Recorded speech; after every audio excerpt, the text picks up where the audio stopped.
अपन numerical देखेंगे तो ये तो पॉइंट क्लियर हो गया। तो सीपीसीबी समझ में आएगा ना फिर ये? अरे समझ में आया क्या ये? इस पे एक और क्वेश्चन बता देता हूँ मैं आपको, देखो कैसा। अगर किसी गैस का मतलब सपोज आपको सीवी दिया गया, मोलार हीट कैपेसिटी दी गई, ठीक है ना, बहुत अच्छे क्वेश्चन है इसको थर्मोडायनामिक्स के अंदर। तो what is molar heat capacity? यानी मोलार हीट कैपेसिटी होता है 1 डिग्री सेल्सियस से 1 मोल का टेम्परेचर बढ़ाने के लिए जो हीट लगती। मोलार हीट कैपेसिटी मतलब क्या होता है? 1 मोल का टेम्परेचर।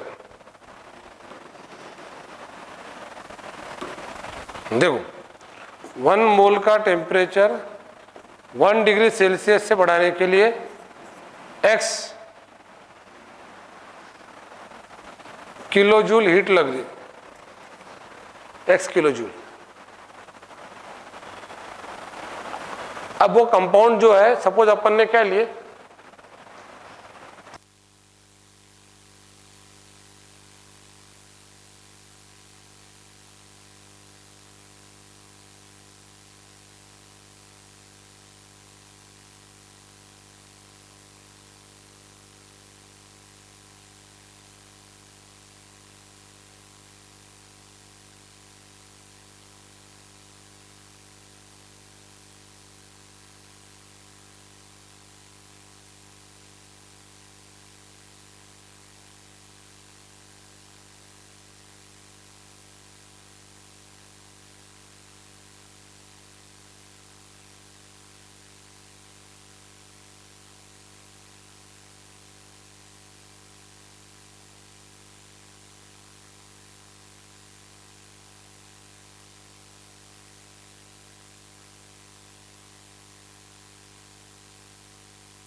हाँ, तो molar heat capacity at constant pressure और कांस्टेंट, ये जो क्वेश्चन है ना, इस क्वेश्चन को थ्योरी तो मैंने बताया था, इसमें 2 क्वेश्चन लूंगा क्लास में डिस्कस करने के लिए। ये क्वेश्चन इतने बढ़िया है कि आपको यहाँ पे 3 चीजें एक दूसरे के साथ कोरिलेट करना है। न्यूमेरिकल सॉल्व करने के लिए ज़्यादा से ज़्यादा 10 सेकंड लगता, बट आपको थ्योरी कंटेंट पता रहा तो, जैसे आपको 1 मोल का टेम्परेचर, मतलब मान लो for example that compound is water, तो वाटर का 18 ग्राम है, उसका टेम्परेचर 1 डिग्री सेल्सियस से बढ़ाने के लिए मान लो हमको 20 किलो जूल एनर्जी लग रही।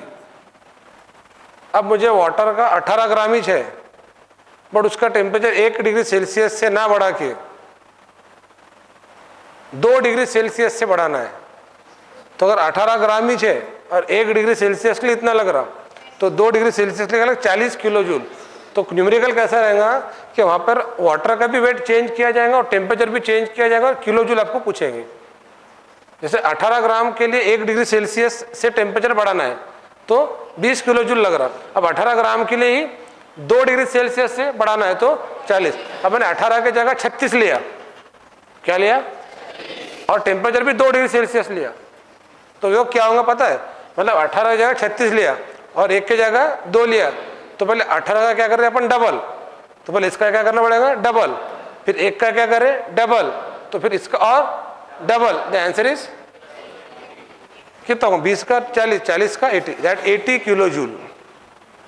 तो ऐसे क्वेश्चंस अपन डिस्कस करेंगे प्रैक्टिकली कैसा वो रेंज रहती है करके, मतलब आपको तीनों चीज़ें ऐसे लिखना पड़ेंगी पहले, और फिर ये 2 चीज़ों से बढ़ा के वहाँ पहुँचना पड़ेगा। तो अपन जितना चेंज इधर करेंगे उतना चेंज यहाँ करना पड़ेगा अपन को।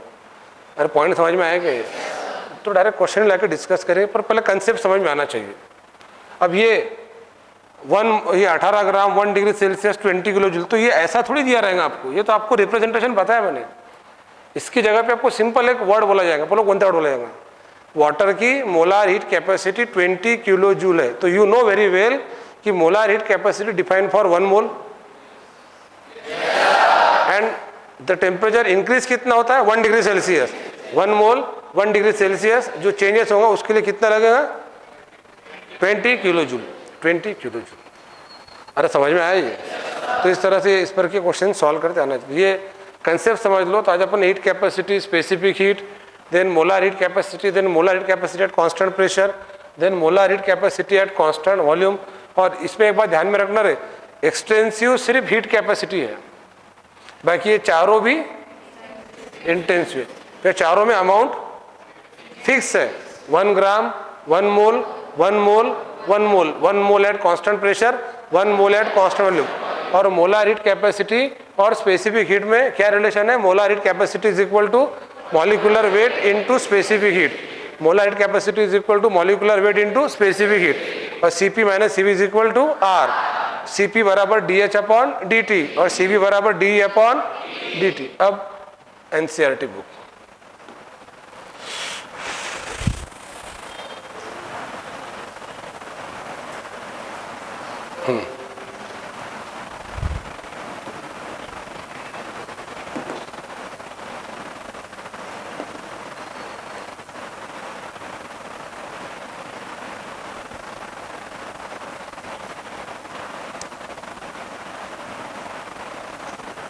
पहला क्वेश्चन आई थिंक ये क्वेश्चन अभी क्लियर हो गया होगा अपन ने जो लिए थे।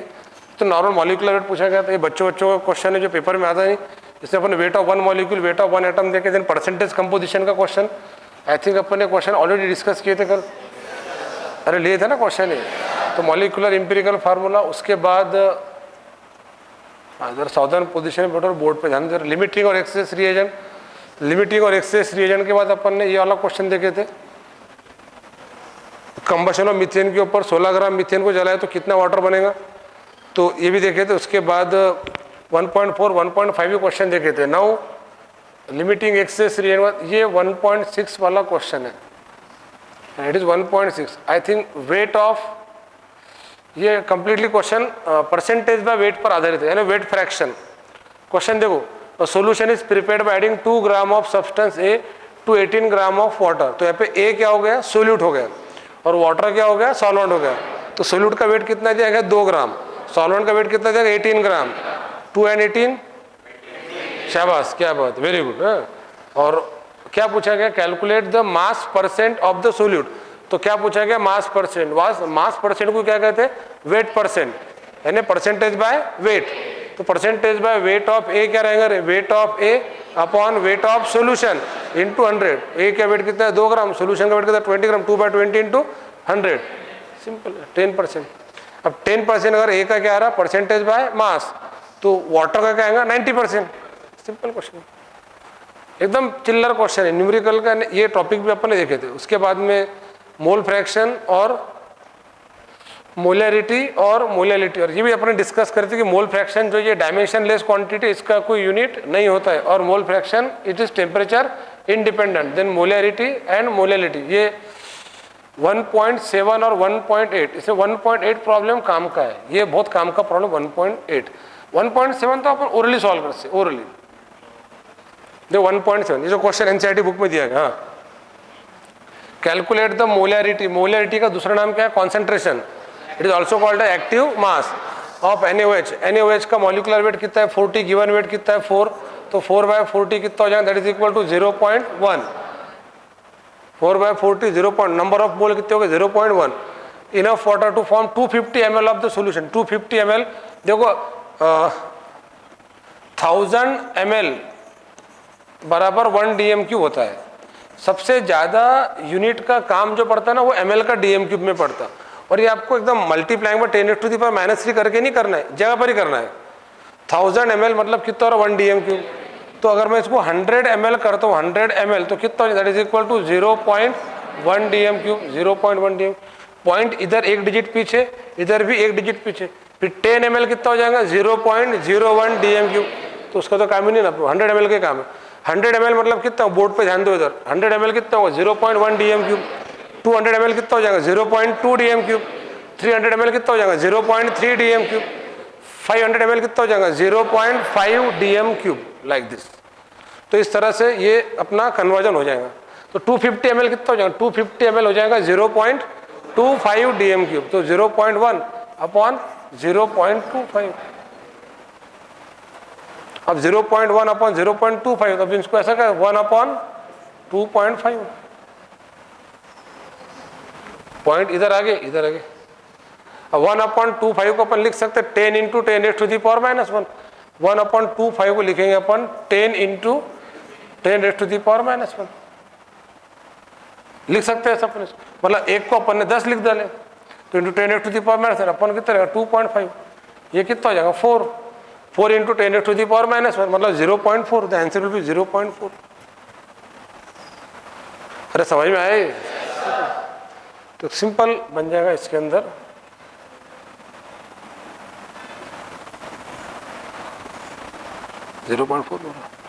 नॉर्मल कैलकुलेशन है, कुछ खास नहीं। Note that the molarity of solution depend upon the temperature because volume of the solution is temperature. अब ये एनसीईआरटी बुक में ना ये लाइन दी हुई है, पे चेक कर लो। तो अपन ये तो 2 दिन से देख रहे थे कि मोलैरिटी जो होता है वो डिपेंड अपॉन टेम्परेचर, क्योंकि उसमें क्या होता है वॉल्यूम, और वॉल्यूम जो होता है वो टेम्परेचर डिपेंडेंट क्वांटिटी है। It is given in NCERT book. तो मैं तो मोलैरिटी जब जब आएगा तो आपने क्या करना है, इसके बाजू लिखना चाहिए MNF। सिर्फ मोलैरिटी नहीं, normality, formality and percentage by volume is also temperature dependent and remaining 5 properties are temperature independent. तो बचे 5 प्रॉपर्टी कौन से है? Percentage by weight, molality, mole fraction, ppm concentration, ppb concentration. तो टोटल 9 मेथड्स हैं। Percentage by weight, percentage by volume, mole fraction, molarity, molality, normality, formality, ppm concentration, ppb concentration. तो 9 में से 4 मेथड जो है वो टेम्परेचर डिपेंडेंट है। कौन से 4 मेथड टेम्परेचर डिपेंडेंट है? MNF and percentage by volume. What is MNF? Molarity, normality, formality and percentage by volume. तो ये प्रॉपर्टी जो है वो टेम्परेचर डिपेंडेंट है। इसके बाद आज का सबसे अच्छा क्वेश्चन ये है। इस क्वेश्चन को सॉल्व करने के लिए एक शॉर्टकट फार्मूला भी बनता है।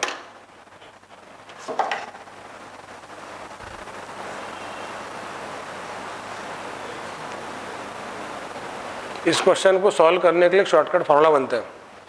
एनसीईआरटी बुक लाए ना आपने, तो जरा बुक निकालो और इस क्वेश्चन के सॉल्यूशन को पहले पढ़ो, क्या समझ में आता है। सॉल्यूशन पढ़ना है। लास्ट न्यूमेरिकल 1.8 प्रॉब्लम, 2 से 3 मिनट पढ़ना है क्वेश्चन के अंदर, प्लीज।